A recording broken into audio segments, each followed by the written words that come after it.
जो उनका एयरबेस उड़ाया वो तो हमने दिखाया कि देखो तुम्हारा ये गड्ढा हमने कर दिया, चाहे वो गड्ढे तो एक दिन में भर जाते हैं, गड्ढे एक दिन में भर जाते हैं और वो कोई उसको बड़ा डैमेज नहीं मानता मैं। ओके। लेकिन दुनिया का ये मानना है कि उस वक्त हिंदुस्तानी कुछ जहाज गिरे हैं कितने, बट हालांकि उसके टुकड़े कहीं हमें दिखाई नहीं पड़े, क्योंकि हमने कहा कि सैटेलाइट इमेजेस के जरिए कुछ दिखा दो। वीडियो बठिंडा के पास से आए हैं, 2 जगह से तो मैं कंफर्म, जहाँ वीडियो मैंने खुद देखे हैं, आए हैं। पाकिस्तान को लोग कैसे देखते हैं? ऑपरेशन सिंदूर हुआ था, इसको बाहर कैसे लोग देखे? जैसे इंडिया में हमारा एक परसेप्शन है कि हमने घर में घुस के मारा उनको, हम ट्रीज में, इजराइल में, बाकी जगहों पर, यूक्रेन में, रशिया में, वहां कैसे लोग देख रहे हैं जो ये इंडिया पाकिस्तान वॉर में? लेकिन जहां तक एक पर्टिकुलर चीज का बार बार जिक्र ट्रंप भी करता है और पाकिस्तान जिसको बहुत यूज कर रहा है, वो है वो पहली रात जिस टाइम हमारे 84 जहाज हवा में उड़े पाकिस्तान पर हमला करने के लिए, और पाकिस्तान का एक क्लेम कि हमने आपके 6 जहाज गिरा दिए।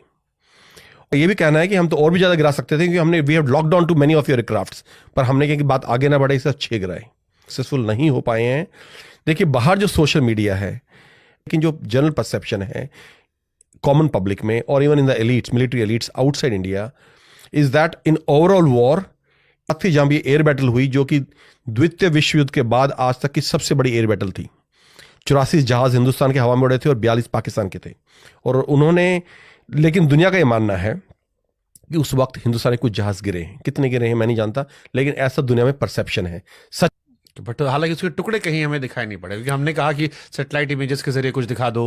वो बोले पामपोर मैंने खुद देखा है, वीडियो बठिंडा के पास से आए हैं, 2 जगह से तो मैं कंफर्म, जहाँ वीडियो मैंने खुद देखे हैं, आए हैं। जो उनका एयरबेस उड़ाया वो तो हमने दिखाया कि देखो तुम्हारा ये गड्ढा हमने कर दिया, चाहे वो गड्ढे तो एक दिन में भर जाते हैं, गड्ढे एक दिन में भर जाते हैं और वो कोई उसको बड़ा डैमेज नहीं मानता मैं। ओके। एक चीज जो बोल रहे हैं कि इंटीग्रेशन की बहुत जरूरत है, everything was integrated, all the air defence, all the radars from navy to artillery to aviation to air force, all everything was integrated, which I think were integrated on our side as well. Probably we need better integration of this. Technology उनके पास है। Chinese लड़ाई सामने आई है, हम बिल्कुल अकेले थे इस लड़ाई में। आपने ऑब्जर्व किया ये जिस तरह से टर्की, चीन, अजरबैजान बिल्कुल खुलकर खड़े थे पाकिस्तान के साथ में कि हमारा एक ब्रदर मिल्क है और हम इसके साथ खड़े हैं और आखिर में लड़ेंगे। हमारे साथ कोई खड़ा था ऐसे? नहीं, एक भी मुल्क नहीं था। और हम जयशंकर जी की आंखों में वो हम दिखा देते हैं लेजर जा रही हैं और पता नहीं उन्हें कहाँ कहाँ झंडे गाड़ दिए। बहुत अच्छा काम किया है, मैं कारणों में नहीं जाऊंगा, लेकिन ये रिजल्ट ये है। और अगर कल चीन, अमेरिका और ये सब, चीन और पाकिस्तान इकट्ठे हो जाते हैं और टर्की इकट्ठे हो जाते हैं, सऊदी अरेबिया ने तो पैक्ट कर ही लिया है कि अगर पाकिस्तान में लड़ाई होगी तो सऊदी अरेबिया शामिल है, तो हम कहाँ जाएं, किससे लड़ें? बांग्लादेश हमारी वैसे दुश्मनी हो गई है, अभी हम अकेले लड़ेंगे उनसे? हमें इस पे सोचने की ज़रूरत है कि हमारी क्या जो हम नॉन अलाइनमेंट कर रहे हैं, हम किसी से दोस्ती नहीं करेंगे, किसी से दुश्मनी करेंगे, क्या ये सही है? और अगर कैसी क्रिटिकलिटी आती है, विजयनगर अंपायर जो था, कृष्णदेवराया इतना महान अंपायर था, कैसे तबाह हुआ? सारे दुश्मन जो मुसलमान थे आसपास सारे, क्योंकि अकेला हिंदू किंगडम था, सारे इकट्ठे हो गए, जो आपस में दुश्मन थे वो भी इकट्ठे हो गए, अकेला लड़ा और सारे इकट्ठे हो गए तो हार गया, खत्म कर दिया गया, हमेशा के लिए इतिहास के पन्नों से मिटा दिया गया।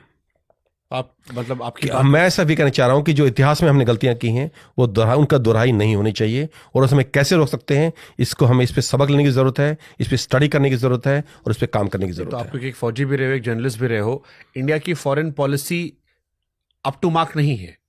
मैं ये नहीं कहूँगा, बहुत अच्छे फॉरेन मिनिस्टर हैं, इन्होंने बहुत, जैसे हमेशा यूनाइटेड नेशन जनरल असेंबली है या कई और मुद्दों पर हमें बहुत सपोर्ट मिला है और न्यूट्रलिटी कहीं ना कहीं हमें कुछ हद तक हमें कामयाबी आई है।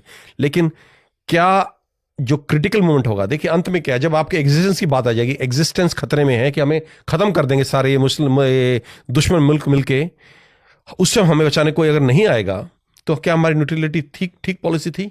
ये हमें सोचना है। और ऐसी हालत में हमें क्या करना है फ्यूचर के लिए, कैसे हमें अपने आप को प्रिपेयर करना है। सिर्फ हमारी अकेली ताकत काम नहीं आएगी। चीन जैसे हम ट्रेड डील करें, हमने ईयू के साथ डील की, हमने अमेरिका के साथ डील की, तो वो कह रहे हैं कि हम अपना देश की ग्रोथ पे ध्यान दे रहे हैं, बाकी जो है वो आपस में लड़ मर रहे हैं अभी।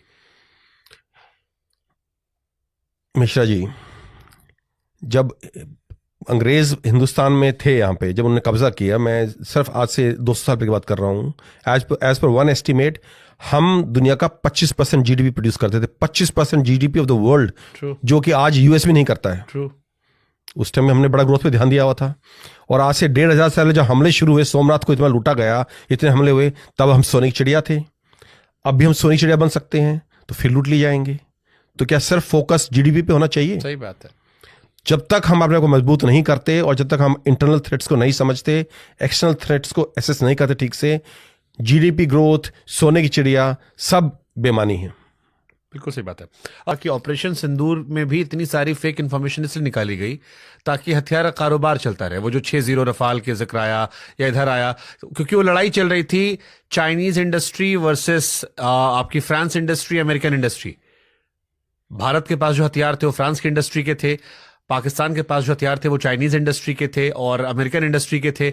और एक थ्योरी निकल कर आई कि इसलिए भी मार्केट फैलाया गया ताकि, क्योंकि ये पहली वॉर थी जो न्यूक्लियर कंट्रीज के बीच में वॉर थी, ताकि अब जो देश है वो इनको देखकर एक्साइटेड हो कि ये जीता, इसके हथियार ज्यादा मंगा लेते हैं। देखिए, इसमें काफी हद तक सच्चाई है, क्योंकि अगर कोई नया मुल्क कोई हथियार खरीदने की सोचता है तो they want battle tested weapons. ऐसे कहने को तो आप कुछ भी कहें, शोज में आप कुछ भी दिखा दें और कुछ भी स्पेसिफिकेशन लिख दें, लेकिन लड़ाई में जो हथियार टेस्ट हुए और जिन्होंने अपनी एफिकेसी प्रूव की है, तो हर कंट्री चाहता है कि वो हथियार खरीदे। तो इसमें जो थियरी आप बोल रहे हैं, ये कहीं ना कहीं मैं भी इसको सच मानता हूं कि जो भी इसका आउटकम आया है, तो जो हथियार में सक्सेसफुल हुए हैं उन रेस्पेक्टिव कंट्रीज ने उनको बहुत मार्केटिंग की है कि look how we have succeeded in this. और हमने देखा उसके बाद जो चाइनीज एयरक्राफ्ट है उनकी सेल बढ़ी है। In fact Pakistani aircraft, which is in collaboration, they produce certain aircraft with China, which now Azerbaijan has ordered, and I think few other countries have ordered those aircraft. तो S-400 की demand बहुत बढ़ गई because it very successful. हमारे आकाश में काफी successful हुई है, उनकी डिमांड बढ़ी है। तो yes, there is always an angle that which ever weapons have done well in a particular conflict, उस कंट्री जो उसको प्रोड्यूस करती है उसको मार्केटिंग के लिए यूज करती है और उसकी डिमांड दुनिया में बढ़ जाती है। ये सच है जो ऑपरेशन एजेंसी में। लेकिन उसके बावजूद हमारे उतने ही सैनिक मारे जाना है, उससे ज्यादा मारे जाना, जितना उग्रवादी मान रहे हैं, मारे जा रहे हैं। उनकी ट्रेनिंग हुई 2 हफ्ते के लिए, हमारे यहाँ ट्रेनिंग होती है 1 साल 1.5 साल के लिए, वो पूरी यूनिट में ट्रेनिंग चलती है। तो कहीं ना कहीं उस ट्रेनिंग में खामी है, कहीं ना कहीं वो ट्रेनिंग सीरियसली नहीं की जा रही है, कहीं ना कहीं चाहे वो लोअर लेवल हो चाहे हायर लेवल हो, जो प्रायोरिटीज दी जा रही हैं। देखिए, मैं एक और बहुत थोड़ी चीज होती है जिसमें 90% अफसर जो है फौज के, मेरे इस चीज को मेरे नाम ऐसे मेरे खिलाफ हो जाए इस चीज को सुन के, लेकिन जो एक सहायकी सिस्टम है फौज के अंदर, ऑर्डरली सिस्टम है कि आप एक जवान को नौकर कहना तो गलत होगा, एक सहायक बोलते हैं उसको, कि आपकी हर चीज में, लेकिन वो आपके हर चीज कर रहे हैं जो एक नौकर करते हैं घर में।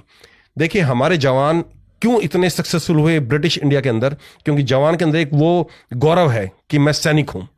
लेकिन जब उससे आप ऐसे काम करा रहे हैं जो एक सैनिक को नहीं करने चाहिए और उसको एक फौजी वो जामा पहना देते हैं, तो कहीं ना कहीं जो ये हादसे हो रहे हैं, मैं उसको भी एक तरह से उसके लिए जिम्मेदार मानूंगा। दूसरा, जहां आप किसी ट्रेनिंग सेंटर चाहिए, ये नहीं कि मैंने फौज छोड़े मुझे इतने साल हो गए हैं, मैं हिंदुस्तान आर्मी के लगातार टच में रहता हूं, जवानों से बात करता हूं, जैसा मैंने बोला पत्रकार बन गया हूं ना अभी, तो हर चीज पता करता हूं क्या हो रहा है, कैसे हो रहा है, क्या बदलाव आ रहे हैं। तो ये जो है जहां ट्रेनिंग होनी चाहिए ट्रेनिंग सेंटर्स के अंदर, कुछ जगह हो रही है, कुछ अच्छे कमांडेंट्स आते हैं कराते हैं, लेकिन ज्यादातर हर जगह सहायक बांट रखे हैं आपने। जहां भी उस कमांडेंट को, उनके कर्नल साहब को अगर कोई फेवर चाहिए फौज के अंदर, वहां एक सहायक दे देता है वो। और सहायक कौन चाहते हैं? ज्यादातर इन्फेंट्री के जवान वही राजपूत, जाट, सिख, गुरखे जो लड़ने हुए लोग हैं, उनको अगर आप ये काम कराएंगे तो फिर कहीं ना कहीं हमारी ट्रेनिंग, उनका जो मोटिवेशन लेवल है और जो रिजल्ट हमें देखने को मिल रहे हैं वो सामने आएंगे। मेरे को आपकी बात सुन के एक फौजी की बात याद आई, क्योंकि एक चैनल में कई सारे फौजी हमारे साथ थे, तो मैंने उनसे पूछा था कि कैसे पता करें कि जो आतंकवादी है वो कश्मीरी है या पाकिस्तान से आया है। तो उन्होंने एक बड़ा छोटा उदाहरण दिया था मुझे कि अगर शहादत उनकी ज्यादा होती है कि 4 आतंक, आप खबर पढ़ते हैं कि 4 आतंकवादी मारे गए और कोई जवान शहीद नहीं हुआ या 1 जवान शहीद हुआ, तो समझ लेना वो कश्मीर का था, क्योंकि वो उतने ट्रेंड नहीं होते हैं, नए होते हैं, सिर्फ जोश में आगे भेज दिया गया। लेकिन अगर ये उल्टा सुनाई पड़े कि 2 आतंकवादी मारे गए, 4 हमारे भी जवान शहीद हुए, तो समझ लेना वो सरहद पार से आया था, क्योंकि वो बहुत ट्रेंड होके आया था, मुश्किलों से आया था। तो मेरे जहन में हमेशा सवाल चलता था कि अगर एक आतंकवादी उतनी ट्रेनिंग ले रहा है तो हम क्या कमजोर पड़ जा रहे हैं ट्रेनिंग उस पे? और ये फौजी की बताई हुई बात है कर्नल, वही आपको बता रहा हूं कि वो जो सरहद पार से भी आया है ना, उसकी ट्रेनिंग भी कुछ हफ्तों ज्यादा नहीं होती है। यहाँ हम 9 महीने तो सेंटर में ट्रेनिंग कराते हैं। एक नए जवान जो भर्ती होता है उसकी लगातार यूनिट में ट्रेनिंग चलती है, तो कहीं ना कहीं उसमें कमी रही है। और हमारी प्रॉब्लम क्या है, अब मैं ये चीज बोल रहा हूं ना, कल 10 लोग मुझे इस चीज के लिए गाली देंगे कि आप ये कैसे बोल सकते हो अपनी फौज के बारे में। अरे हमारी फौज इसलिए बोलना जरूरी है, अगर इस चीज को हम एड्रेस नहीं करेंगे और सिर्फ फौज के अंदर रहने देंगे तो इस चीज में कभी सुधार हो ही नहीं सकता। एक और सवाल मेरे जहन में से आ गया, क्योंकि ये इससे का जिक्र हो गया, किसी एक जवान ने मुझसे कहा कि 26 जनवरी को जो परेड होती है उसमें हमारे यहाँ करतब दिखाया जाता है सैन्य शक्ति के प्रदर्शन के तौर पर। एक जवान के तौर पर कैसे देखते हैं इसे आप? देखिए, मार्च पास्ट ठीक है, आपकी सैन्य शक्ति का प्रदर्शन है, सही है, बहुत अच्छी चीज़ है। हमारे जो सिटीजन्स हैं, नागरिक हैं, उनका मनोबल बढ़ता है कि देखिए हमारी फौज कितनी स्ट्रांग है और हमारी रक्षा कर सकती है, सक्षम है, बहुत अच्छी चीज़ है। लेकिन जिस चीज़ के मैं खिलाफ हूँ थोड़ा, आप जो लगातार मैं बचपन से देखता आ रहा हूँ, वो एक मोटरसाइकिल चल रही है, उसके ऊपर डंडे लगा रखे हैं, किसी में 10 लोग, किसी में 20 लोग, कोई इस पर शीर्षासन कर रहा है।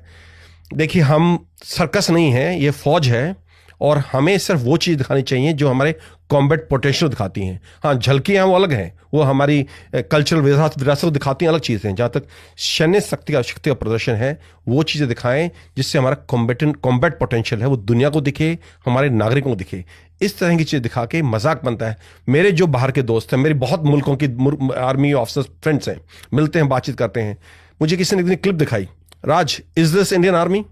वो मोटरसाइकिल चला रहा है मुझे बड़ी करके और 5-6 लोग चढ़े हैं ऊपर नीचे, और वो हम नेशनल रिपब्लिक डे के अंदर वो हम अपने कर्तव्य पथ पे चला रहे हैं। मतलब what impression we giving to the world. I don't want to be extra critical, but we have to stop doing this circus and all. Let's show only combat power when we show it to अपने जो नागरिक हैं, अपनी citizenry है, उनका moral बढ़ाने के लिए, और दुनिया में एक इंप्रेशन के कारण है कि जैसे पाकिस्तान में भी हम देखते हैं, आसिम मुनीर हुए, शहबाज शरीफ हुए, इन्होंने भी एक एग्रीमेंट साइन किया कि अप्रत्यक्ष तौर पर वो भी लड़ाई रुकवाएंगे और अगर हिजबुल्लाह हमास आता है तो ये भी अटैक करेंगे। तो वो इस तरह कोई कदम नहीं उठाएंगे। लेकिन एक इंटरेस्टिंग खबर मैं आपको बता दूं कि अभी Israel has become very active in Balochistan, because Balochistan के एक तरफ है ईरान, और ईरान में एक प्रोविंस है कॉल्ड सिस बलोचिस्तान। वो सारे सुन्नी मुसलमान हैं, बलोच हैं, जबकि ईरान पूरी एक शिया कंट्री है। तो वो हमेशा उनको दबाते आए हैं जो बलोच हैं ईरान के अंदर। तो ईरान नंबर 1 दुश्मन है इजराइल का, और इधर पाकिस्तान जो न्यूक्लियर कंट्री है वो इसका दुश्मन है।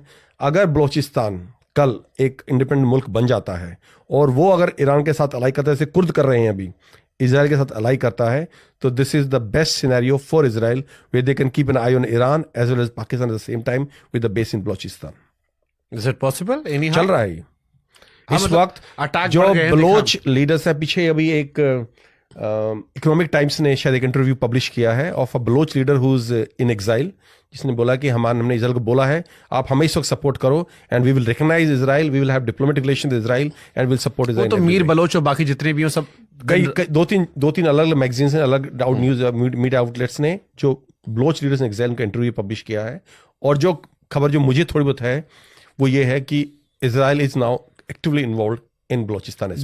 तो ये थी आज की वीडियो। अगर आप भारतीय मीडिया का रिएक्शन देखना और सुनना पसंद करते हैं तो ज़ेर क्रिकेट को सब्सक्राइब करें, बेल आइकन पे क्लिक कर लें ताकि जैसे ही कोई नई वीडियो आए आपके पास फौरन से नोटिफिकेशन आ सके। इसके अलावा आप हमें फेसबुक और टिकटॉक पर भी फॉलो कर सकते हैं, लिंक आपको डिस्क्रिप्शन में मिल जाएगा। इंशाल्लाह अगली वीडियो में मुलाकात होगी, तब तक के लिए अल्लाह हाफ़िज़।